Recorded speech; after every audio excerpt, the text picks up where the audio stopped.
La Voz de América presenta.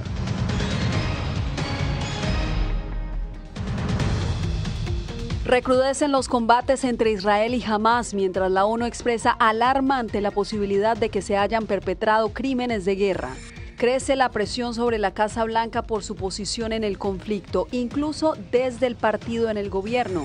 Presidentes latinoamericanos exploran en Washington oportunidades económicas con Estados Unidos y organismos internacionales alertan sobre los crecientes riesgos que enfrentan periodistas en el mundo. Aseguran que la mayoría quedan impunes.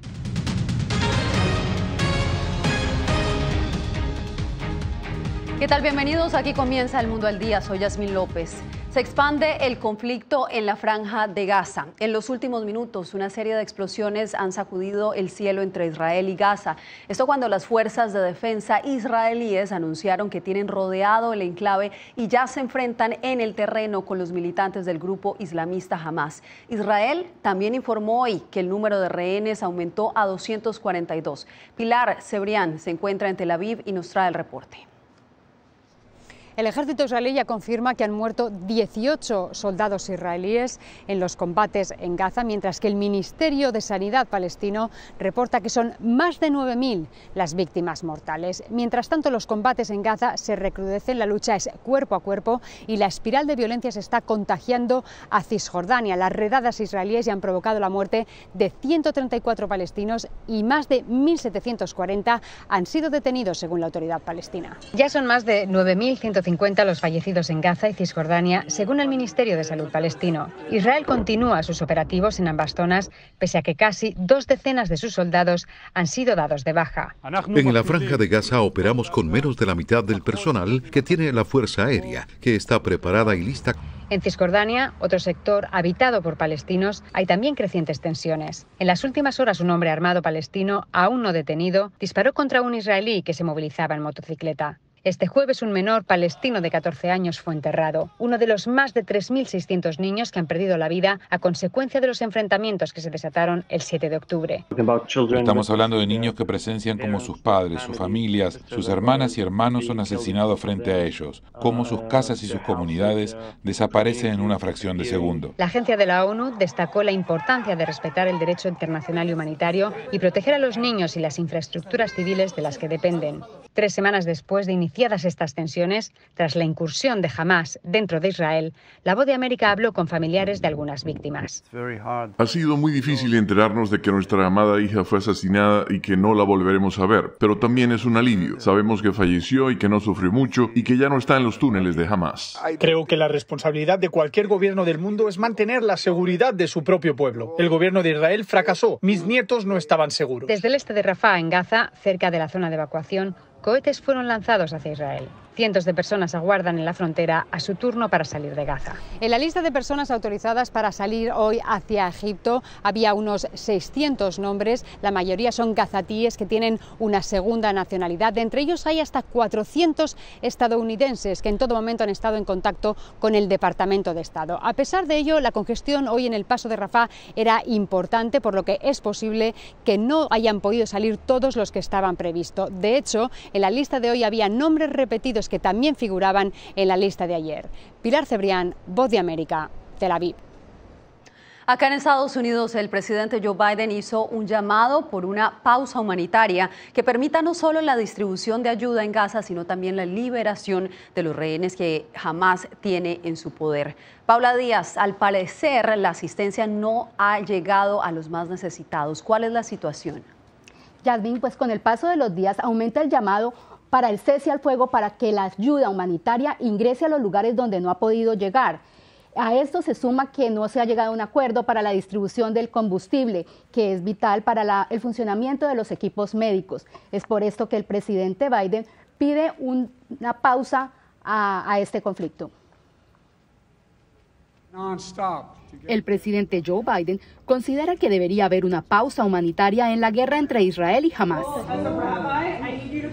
Minutos antes de iniciar su viaje al Medio Oriente, el secretario de Estado Antony Blinken dijo que discutirá medidas concretas para minimizar el daño a hombres, mujeres y niños en Gaza. El hecho de que de manera cínica y monstruosa, deliberadamente pongan a personas, hombres, mujeres y niños como escudos humanos, coloquen sus puestos de mando, líderes, combatientes, armas y municiones debajo de los hospitales o incluso dentro de escuelas y mezquitas, hacen que esto sea increíblemente desafiante. Entre tanto, crece la controversia alrededor del nivel de beligerancia que ha alcanzado la contraofensiva israelí. Expertos de las Naciones Unidas alertaron sobre lo que ellos ven como un grave riesgo de genocidio del pueblo palestino. Estamos utilizando el término riesgo de genocidio porque hay un proceso que está en curso y es absolutamente indiscriminado, afectando en este caso a más de 2 millones de personas. El vocero del secretario general de las Naciones Unidas dijo que esta agencia sigue luchando para llevar combustible a la Franja de Gaza y que los pacientes de un hospital están corriendo un grave riesgo. El hospital turco de la Amistad Palestina en la ciudad de Gaza se quedó sin combustible ayer y se vio obligado a detener la mayoría de sus actividades, dejando a 70 pacientes con cáncer en grave riesgo.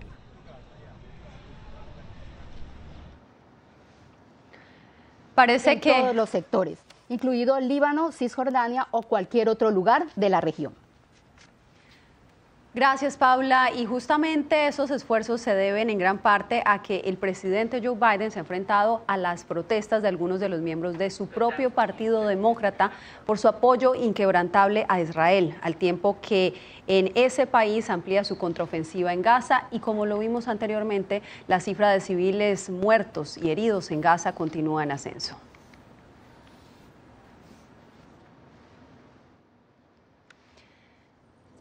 Continúan los ataques israelíes en Gaza, incluido el bombardeo en el campo de refugiados de Al-Sati. Y en Estados Unidos, a través de una carta abierta al presidente Joe Biden de parte del Consejo Nacional Musulmán Demócrata, se le exige que negocie un alto al fuego. De lo contrario, podría enfrentar la consecuencia de que millones de musulmanes estadounidenses le nieguen apoyo a su reelección el próximo 2024. Sabemos con certeza que nuestra comunidad marcará la diferencia en los estados en disputa, y creo que los líderes del Partido Demócrata están prestando atención. Más de 1 millón de electores musulmanes votaron en los comicios de 2020, potencialmente influyente en algunos lugares. Los estadounidenses musulmanes y árabes tradicionalmente votan por candidatos demócratas, pero todo puede cambiar. Una nueva encuesta del Instituto Árabe Estadounidense mostró que el apoyo a Biden cayó entre los votantes árabes estadounidenses del 59% en las elecciones de 2020 al 17% cuando faltaba un año para los comicios de 2024. Y por el contrario, los judíos estadounidenses están agradecidos por el apoyo de Biden a Israel. Israel es un tema importante y sigue siendo un tema muy importante para los votantes judíos. Es un tema sobre el cual existe un vínculo emocional muy alto entre los judíos estadounidenses y el apoyo a Israel. José Pernalete, Voz de América. Cambiamos de información. 6 presidentes latinoamericanos se dieron cita este jueves en la sede del Banco Interamericano de Desarrollo en Washington, con la meta de fortalecer la economía en el continente. Salomé Ramírez está en vivo con nosotros. Salomé, cuéntanos cuáles fueron los temas centrales de esta reunión. Yasmín, los mandatarios de Chile, Costa Rica, República Dominicana, Ecuador, Perú y Uruguay exploraron oportunidades de inversión en áreas como infraestructura y energía limpia en este foro de inversión responsable. Aunque dieron la bienvenida a esta iniciativa, presidentes como Gabriel Boric de Chile aseguraron que este evento era una oportunidad para recuperar relaciones comerciales entre Estados Unidos y la región. Estados Unidos ha perdido influencia en América Latina durante los últimos años. Y la manera de recuperarla no es con hegemonía, sino con colaboración. La seguridad regional para evitar el contrabando y la tráfico humana fueron uno de los retos en los que coincidieron los presidentes de la región. Rodrigo Chávez de Costa Rica hizo un llamado a Estados Unidos para que creara estrategias diferentes para cada país latinoamericano.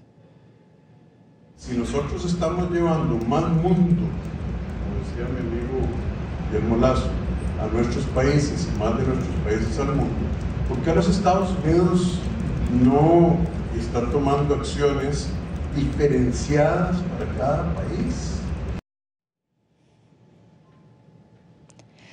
Los jefes de Estado que hacen parte de la Alianza para la Prosperidad Económica de las Américas serán recibidos en la Casa Blanca por el presidente Biden este viernes, en lo que será la primera cumbre de esta iniciativa, donde se espera que se amplíen los temas discutidos hoy.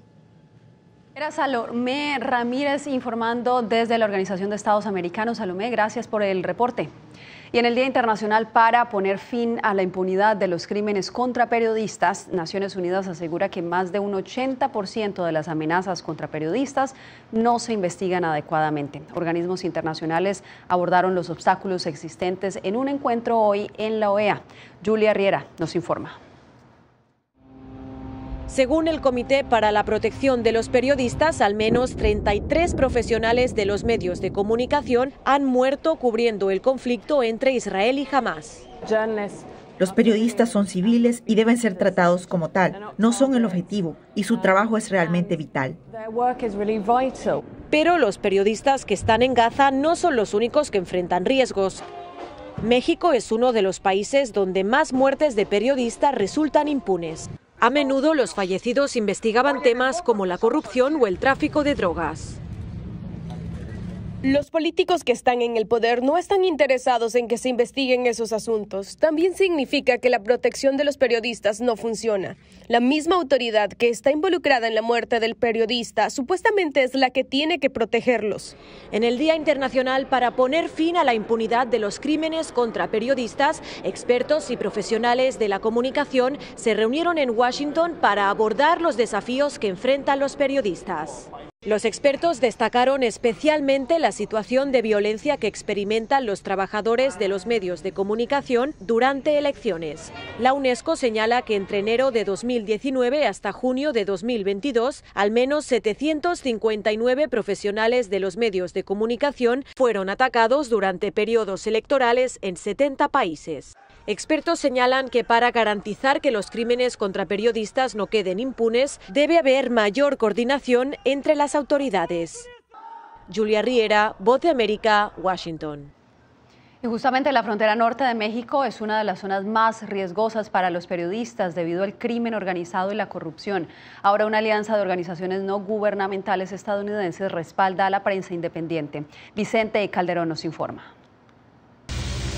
Esto es Monterrey, la ciudad mexicana donde periodistas de varios estados se reunieron para discutir las dificultades de su profesión. Contextos de inseguridad y violencia extrema, pues el Internet y las redes sociales han revolucionado la dinámica de nuestro trabajo y justo estamos ante gobiernos cada vez más intolerantes a la crítica. Los convocó el Hub de Periodismo de Investigación de la Frontera Norte, que capacita a la prensa y fomenta la rendición de cuentas en una región peligrosa para los periodistas. Angélica inició su carrera en Ciudad Juárez hace 11 años. No fue el reportero de La Guardia. Ese día cubrimos, mi nota final fue de 30 ejecutados en un día, ¿no? Gracias a esta organización recibe entrenamiento para mejorar sus coberturas y su seguridad, además de una beca para su portal de noticias. Circuito Frontera no hubiera existido como está ahorita. Esta comunidad de medios y reporteros fue idea del Centro para Periodistas y Blogueros de la Frontera, que consiguió $5 millones de la Agencia Estadounidense para el Desarrollo Internacional. Con cientos de reportajes anticorrupción publicados, está en su 6º año, aunque el plan original era de 5. El Centro Internacional para Periodistas es otro aliado que administra los fondos. Vamos a llegar al final del proyecto y puede que haya o no haya, financiamiento para continuar manteniendo la comunidad, entrenamientos y todo lo que venimos haciendo por 5 años. Hoy buscan cómo mantener el proyecto, que es visto como un modelo en otras latitudes. Vicente Calderón, Voz de América, Tijuana. Al volver, el presidente Biden albergará la primera cumbre de la Alianza para la Prosperidad Económica de las Américas.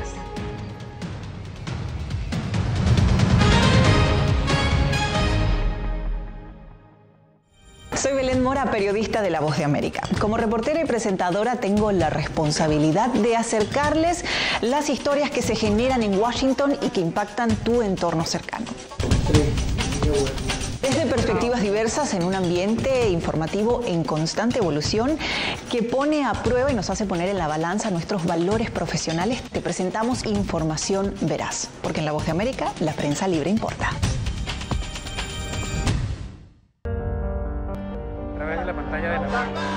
Cuando nos cuentan solo una parte de la historia, perdemos la confianza.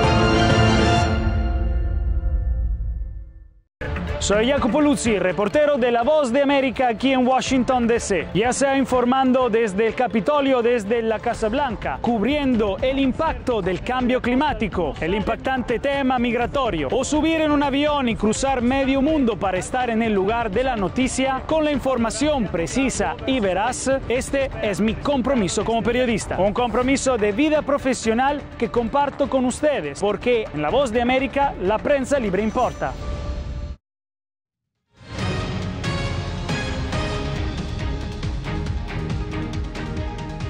Este jueves, la Corte Suprema de Minnesota realizó una audiencia para determinar si puede excluir o no a Donald Trump de la papeleta presidencial del 2024 en ese estado. El máximo tribunal escuchó hoy argumentos para excluir al exmandatario bajo el argumento de que incurrió en insurrección al intentar detener la victoria de Joe Biden en el 2020 por el ataque al Capitolio del 6 de enero del 2021. Trump aún sostiene que fue víctima de un supuesto fraude electoral. Y el presidente Joe Biden será anfitrión este viernes de la primera cumbre de la Alianza para la Prosperidad Económica de las Américas, en la que participarán líderes de la región. Jorge Agobián nos adelanta que el gobierno hará varios anuncios. And tonight, I'm announcing a new economic partnership. De Los Ángeles a Washington. Más de un año después de que se anunció la Alianza para la Prosperidad Económica de las Américas, el presidente Biden recibirá este viernes a líderes de los 11 países de la región que la conforman. Según la Casa Blanca, el mandatario anunciará compromisos para ampliar la cooperación de capital estadounidense en la región. La asociación anunciada en 2022 contiene 4 pilares. Uno de ellos, revitalizar las instituciones económicas y movilizar la inversión, en gran parte a través del Banco Interamericano de Desarrollo, el cual, según funcionarios y analistas, será un componente clave. Esperamos que lo que surja de la alianza demuestre que se puede seguir trabajando como de costumbre en América Latina y el Caribe. La asociación de Estados Unidos con la región no puede basarse en acciones de décadas pasadas, necesita ser renovada significativamente para poder hacer frente no solo al mayor crecimiento de China en la región, sino también a la naturaleza fundamental en la que el orden mundial está cambiando. Buena parte de las conversaciones en la Casa Blanca estarán centradas en la crisis migratoria regional. El gobierno estadounidense tiene previsto apoyar a varios de los países miembros para que adelanten reformas ambiciosas. La cumbre de la Casa Blanca llega luego de que en julio la Unión Europea prometiera en la reunión de la CELAC invertir 45.000 millones de euros en planes de financiamiento para contrarrestar la presencia china en la región. Lo que se anuncia este viernes no se espera que pueda igualar años de inversiones chinas, dice el experto. Porque China no es un sistema capitalista y la forma en que se destina la financiación china a la región es a través de empresas de propiedad estatal, es dinero del gobierno. Pero la reunión en Washington abriría la puerta a un compromiso sostenible de las instituciones financieras, en las que Estados Unidos sí tiene presencia. Jorge Agobián, Voz de América. En Nicaragua, una serie de vuelos privados que han transportado gran cantidad de haitianos ha despertado cuestionamientos al gobierno de Daniel Ortega. Donaldo Hernández nos informa. Entre los meses de agosto, septiembre y octubre de 2023, más de 30.000 haitianos han ingresado a Nicaragua por el Aeropuerto Internacional Augusto C. Sandino, según datos de la Dirección de Migración y Extranjería. Manuel Orozco, investigador del Diálogo Interamericano, señala que los haitianos viajan desde Puerto Príncipe a Managua en vuelos privados y que luego continúan con su viaje hacia Estados Unidos. Daniel Ortega vende el aeropuerto de Managua como puente a haitianos en ruta a Estados Unidos. El 60% de los haitianos que van a Estados Unidos de América pasan por Managua. El porcentaje que menciona el investigador son de las cifras oficiales de Nicaragua, razón por la que defensores de derechos humanos han criticado al gobierno.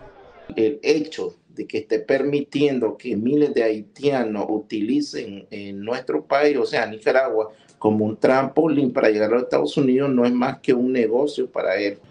El ex embajador de Costa Rica en la OEA, Pablo Barahona, considera que la migración también podría ser una herramienta política del gobierno de Daniel Ortega. Algunas administraciones como las de Nicaragua, Venezuela y posiblemente otras en Centroamérica ven una oportunidad para molestar y abrirle un boquete a la frontera de Estados Unidos, potencia que sin duda tiene un problema migratorio. El gobierno de Managua no se ha referido a las críticas por la masiva migración de haitianos que atraviesan el país con rumbo a Estados Unidos. Donaldo Hernández, Voz de América. En Colombia se suman más voces por la liberación del padre del futbolista Luis Díaz. El gobierno dice saber quién lo tiene.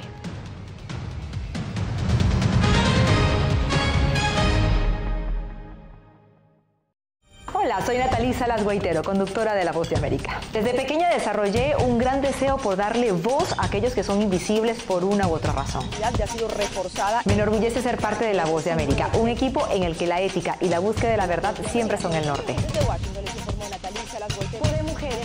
Ser periodista es una gran responsabilidad porque somos defensores de principios de libertad y para mantenerlos, la prensa libre importa.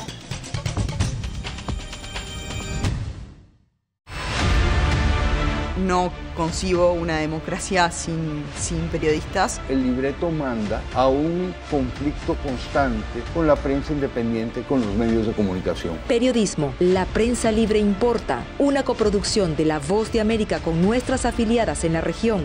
Se ejerció esta profesión con mucho miedo. ¿Cuántos periodistas van muertos ya? Por decir la verdad.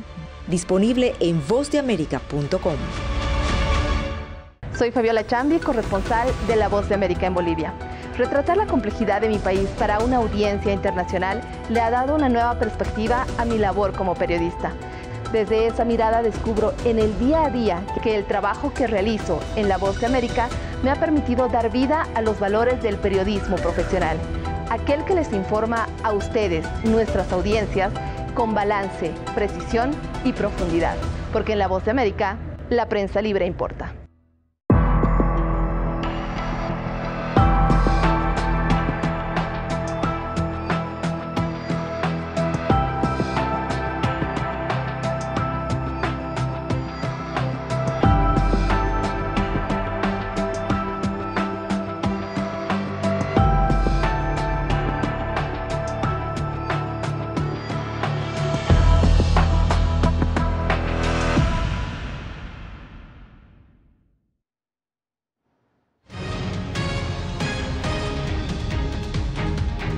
En Colombia, la delegación del gobierno en los diálogos de paz con el ELN aseguró que esta guerrilla tiene en su poder a Luis Manuel Díaz, padre del futbolista colombiano Luis Díaz, quien fue secuestrado el sábado pasado en La Guajira. Jair Díaz nos tiene el informe.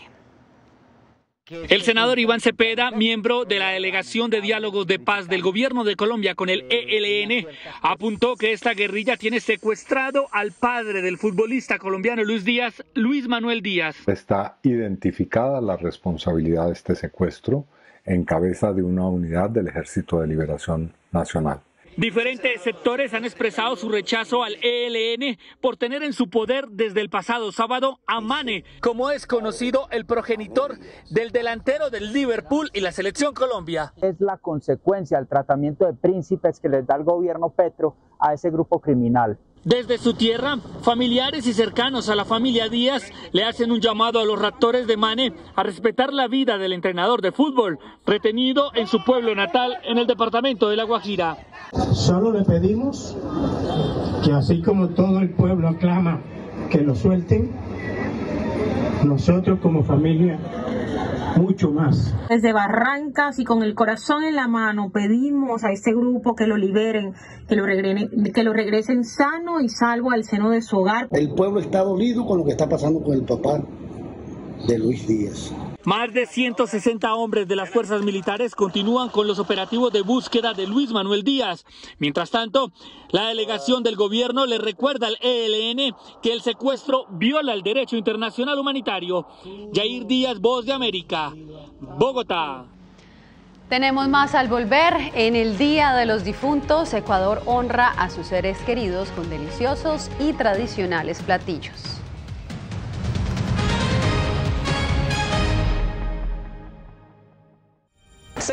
Aguilera, periodista de La Voz de América. Como reportera y presentadora tengo la responsabilidad de acercarles las historias que se generan en Washington y que impactan tu entorno cercano.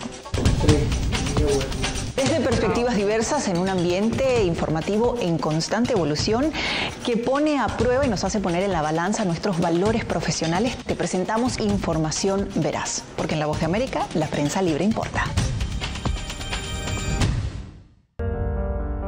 En tiempos de cambios, cuando el mundo parece incierto y lo que escuchamos no refleja lo que vemos,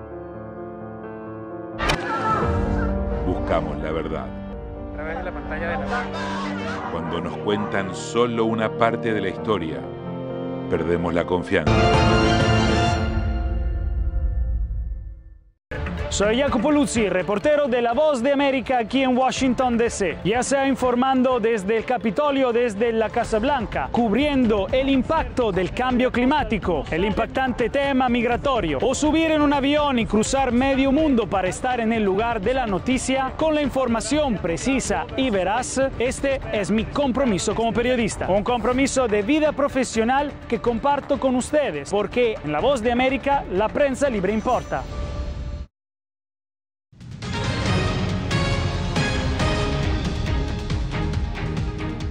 Cada 2 de noviembre los ecuatorianos conmemoran el Día de los Difuntos. Una de las tradiciones más marcadas en esta fecha es degustar la colada morada y la guagua de pan. Néstor Aguilera nos trae la historia. Desde hace 55 años, Cecilia Salinas, una comerciante de un popular mercado de Quito, prepara la denominada colada morada. Una bebida tradicional que combina varias frutas con harina de maíz negro y que es consumida por propios y extraños en este día. Tradición de año en año que la vamos preparando y es una tradición de toda la vida. La colada morada se acompaña con un pan en forma de niño, guagua en lengua quichua, que representa una ofrenda que las familias llevaban desde tiempos ancestrales a los cementerios para compartir con quienes dejaron el mundo terrenal. A veces no tenemos tiempo ni de acordarnos de los que ya se fueron, pero valga esta oportunidad ahora, tenemos para acordarnos de ellos. Una de las claves de esta tradición ecuatoriana es la gran diversidad de frutas que se utiliza en la preparación de la colada morada. Beatriz Molina es otra antigua comerciante de este mercado quiteño que se dedica a la venta de frutas de temporada. Ella contó a La Voz de América los principales ingredientes que lleva la colada morada.